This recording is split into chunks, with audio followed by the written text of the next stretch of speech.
जो next topic है वो है वैद्युत बल रेखाएं, इलेक्ट्रिक फील्ड लाइंस। इसको इस प्रकार से समझते हैं कि माना कोई आवेश है और इस आवेश के नज़दीक हमने एक अन्य आवेश लिया। कैसा आवेश है? एकांक धन आवेश। अर्थात जो आवेश हमने लिया है वह एक तो धन में है, पॉजिटिव चार्ज है, और एकांक, इसका जो मान है वह यूनिट है। तो इस आवेश के द्वारा इस पर बल लगाया जाएगा। यदि यह आवेश धनावेश है तो होगा कि यह धनावेश इस एकांक धन आवेश पर प्रतिकर्षण बल लगाएगा। अर्थात जो बल लगाएगा वो किस प्रकार से लगाएगा? बाहर की ओर। ठीक हो गया। अब बाहर की ओर लगाएगा और बाहर की दिशा में इसको धकेलेगा। उसी प्रकार से यदि इसके स्थान पर, धनावेश के स्थान पर यदि ऋणावेश है और उसके नज़दीक हमने वही एकांक धन आवेश ले लिया, तो अब इस आवेश के द्वारा इस पर आकर्षण बल कार्य करेगा। अर्थात जो बल कार्य करेगा वो अंदर की ओर करेगा और इस प्रकार से जो ये आवेश है वह इस आवेश की तरफ आकर्षित होगा। इस प्रकार से जिस दिशा में प्रतिकर्षित होता है या जिस दिशा में आकर्षित वह एकांक धनावेश होगा, उस दिशा को, उस गति की दिशा को हम रेखाओं के द्वारा प्रकट करते हैं और यह रेखाएं कहलाती है वैद्युत बल रेखाएं, इलेक्ट्रिक फील्ड लाइंस। अर्थात हम इसके मूवमेंट की दिशा को हम रेखाओं द्वारा प्रकट करेंगे। ये रेखाएं होती नहीं, बल्कि इसके गति की दिशा को दर्शाने के लिए हम काल्पनिक रूप में लेते हैं। जिस दिशा में यह आवेश अंदर की तरफ गति करेगा या बाहर की तरफ गति करेगा, यह दिशा दर्शाने के लिए जिस लाइंस का हम उपयोग करते हैं या जो लाइन एज्यूम करते हैं वे लाइंस कहलाते हैं इलेक्ट्रिक फील्ड लाइंस। तो इस प्रकार से इस वैद्युत बल रेखाओं की जो परिभाषा है वो ये है कि वैद्युत क्षेत्र में खींचा गया वैद्युत क्षेत्र, अर्थात इसके आवेश के चारों ओर का क्षेत्र, उसी क्षेत्र में हम पढ़ चुके हैं पहले कि बल कार्य करेगा। तो वैद्युत आवेश में खींचा गया वह काल्पनिक अथवा निष्कोण वक्र है। जो ये रेखाएं होगी वक्र रूप में होंगी, यह किसी एंगल में नहीं होंगी, जिस पर एकांक धनावेश चलता है। चलिए कैसे? यदि प्लस में है तो बाहर की ओर और यदि ये चार्ज माइनस है तो अंदर की ओर।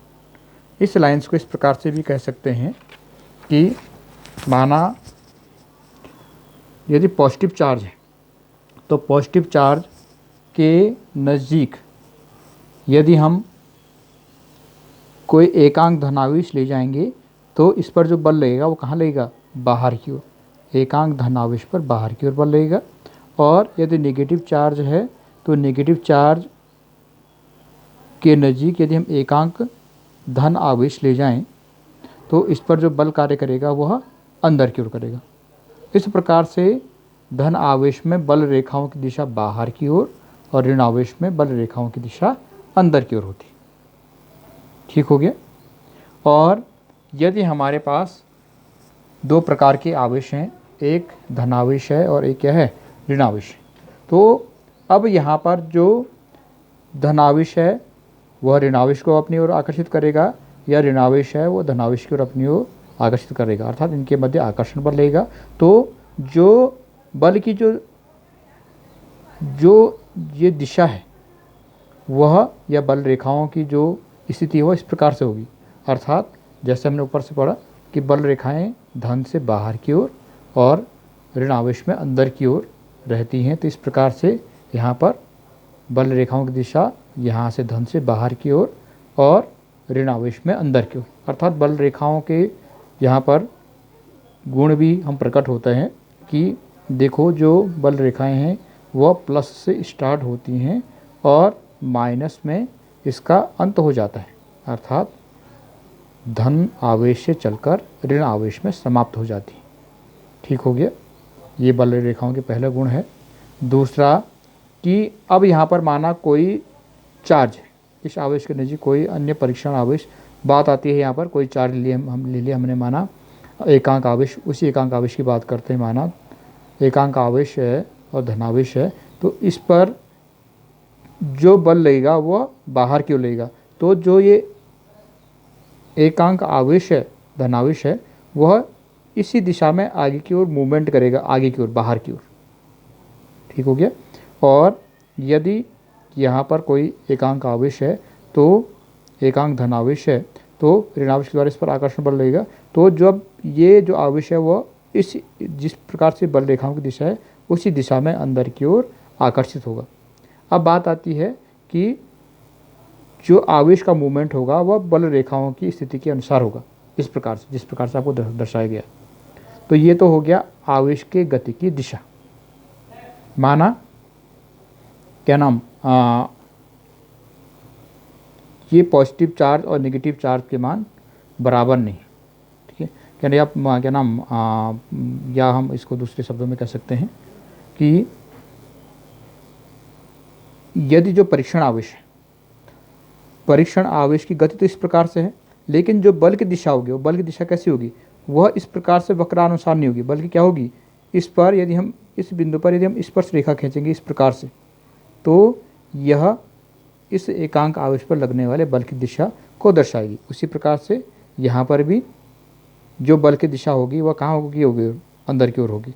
लेकिन इस प्रकार से बल रेखाओं को स्पर्श करते हुए जो रेखा हम खींचेंगे या स्पर्श रेखा जो खींचेंगे वह बल की दिशा को दर्शाएगी। जो ये वक्र है वह इसके गति की दिशा को दर्शाएगा, आवेश के गति की दिशा को, ये और मूवमेंट की दिशा को, और जो स्पर्श रेखा है वो बल की दिशा को दर्शाएगी। तो इस प्रकार से वैद्युत बल रेखाएं क्या हैं कि कोई भी चार्ज है उसको आकर्षित करेगा दूसरा आवेश, तो किस प्रकार से किस दिशा में आकर्षित करेगा या प्रतिकर्षित करेगा, उसकी दिशा को बताने के लिए हम काल्पनिक वक्र खींचते हैं किसी आवेश की चारों ओर। यह धन से बाहर की ओर रहती हैं और इनमें अंदर की ओर आती भी रहती हैं। और या हम दूसरे शब्दों में कह सकते हैं धनावेश से शुरू होती हैं और ऋणावेश पर समाप्त होती हैं। उसी प्रकार से यदि हमारे पास यहाँ पर दोनों आवेश विपरीत हैं, यदि समान प्रकार के आवेश हैं, यदि हमारे पास दोनों आवेश समान प्रकार के हैं, तो बल रेखाओं की दिशा क्या होगी, जो ये बल रेखाएं हैं वह जो ये आवेश हैं एक दूसरे को प्रतिकर्षित करेंगे। किस प्रकार से, इसको हम बल रेखाओं से प्रकट कर सकते हैं। बल रेखाएं होती क्या हैं कि जैसे जैसे बाहर की ओर जाती हैं वे, या लंबाई की ओर जैसे जाती हैं वह सिकुड़ती हैं। जैसे पहले वाले फिगर में आपने देखा कि जैसे हम लंबाई की ओर जाएंगे तो ये आपस में ये अंदर की ओर सिकुड़ती है, ठीक है। और इनके बीच की दूरी का इनके बीच का जो गैप है वह लगातार बढ़ता जाता है। लंबाई में सिकुड़ेंगे और लंबाई के लंबवत अर्थात इस दिशा में फैलेंगी। तो लंबाई में सिकुड़ रहे हैं, इस प्रकार से यहाँ पर इस फिगर में देखोगे तो सिकुड़ने के कारण इस बल की दिशा इधर होगी और इस बल रेखा की दिशा इधर होगी। इस प्रकार से समान जो आवेश एक दूसरे को प्रतिकर्षित करते हैं। और या हम ऋण और ऋण में भी देख सकते हैं इस प्रकार से बल रेखाएं। लेकिन यदि विपरीत आवेश हैं तो विपरीत आवेशों में देख लो भाई कि यहाँ पर बल रेखाएं इधर भी सिकुड़ रही हैं और इधर भी सिकुड़ रही हैं, अर्थात यहाँ पर एक दूसरे को आकर्षित करेंगे। ठीक हो गया। तो यह बल रेखाओं के गुण है। पहला गुण, जैसे भी आपके पास जो इमेज दी रखी है उस हिसाब से आप देखेंगे तो पहला गुण तो ये है कि ये धन से शुरू होती हैं और ऋण पर समाप्त होती हैं। दूसरा ये है कि जो बल रेखाएं हैं वे एक दूसरे को कभी नहीं काटती, अर्थात जो रेखाएं यहाँ से शुरू होगी वो बीच में जाकर समाप्त नहीं होगी, बल्कि धन से जाकर ऋण में समाप्त होगी। या केवल पॉजिटिव चार्ज है तो पॉजिटिव चार्ज में बाहर की ओर रहेंगी, अर्थात जो ये रेखाएं एक दूसरे को क्रॉस नहीं करेंगी। तीसरा है कि जो बल की दिशा है वह किसी भी आवेश और बल की दिशा है वह जो ये बल रेखा है, बल रेखाओं पर स्पर्श रेखा खींचकर हम प्राप्त कर सकते हैं कि बल की दिशा किस प्रकार से होगी।